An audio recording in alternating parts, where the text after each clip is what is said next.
Alright, so in this video, I'm going to walk through the Apple TV remote. So the main way that we access Playlister in the classrooms is using the Apple TV remote. And you're going to find that your remote looks similar to this. We have one in each and every classroom, and everything is hooked up, ready to go with these remotes. So let me hop over to a little bit of a quick guide for us.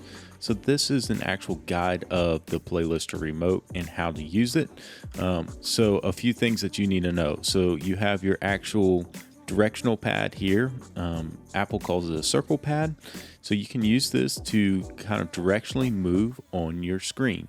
So if I were to go over to my Apple TV and I click to the right, I can navigate to the right and to the left using the directional pad. Now this pad will also let you swipe, and you can see it's swiping there between different areas on your Apple TV.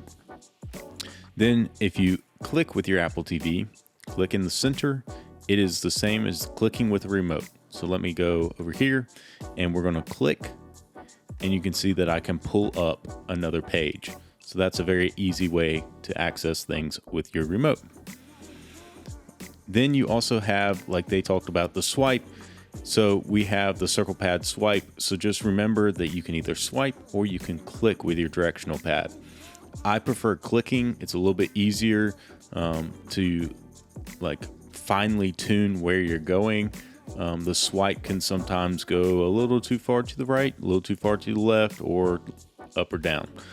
So I would prefer staying with just the click, but you can use whichever one you would like for your preference. Now, a few other things on the remote. So let me hold this up and show you this remote again. And so as we look at the remote, we have the back button. So the back button, you can see right here, it will take you back a page. So let me hop over to our Apple TV. And if I hit the back button, it takes me out of the application. Now, another thing to note is that if I go in and I am very far into an application, so if you're in Playlister, you're trying to get out to the home screen, press and hold the back button and it will take you back to the home screen. That's the easiest way to get back to your home screen. So let's hop back over here. Then you have your play pause button. When you're using Playlister, you will sometimes have to play and pause the videos. So use your play pause button.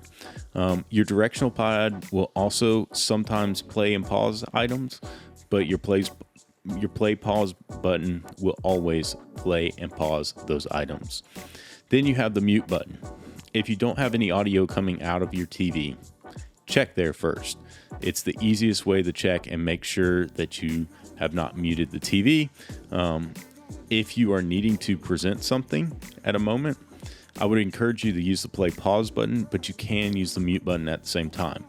I've also set up each and every Apple TV on campus to work with the volume buttons as well. So the volume buttons on your remote will actually control your TV volume as well. So you don't have to have multiple remotes floating around to do everything. There's another item that's covered in that I want to cover real quick. So if you look up here at the top, right here, we have a power button. So that power button can turn on and off your TV. You can simply hold it, it will turn it on, and it will turn it off. In the playroom or in the preschool rooms, I've set up each and every TV itself to also work on that power button. So you can use one remote to control everything. So I hope this answers some questions about the remote and how to use the interface.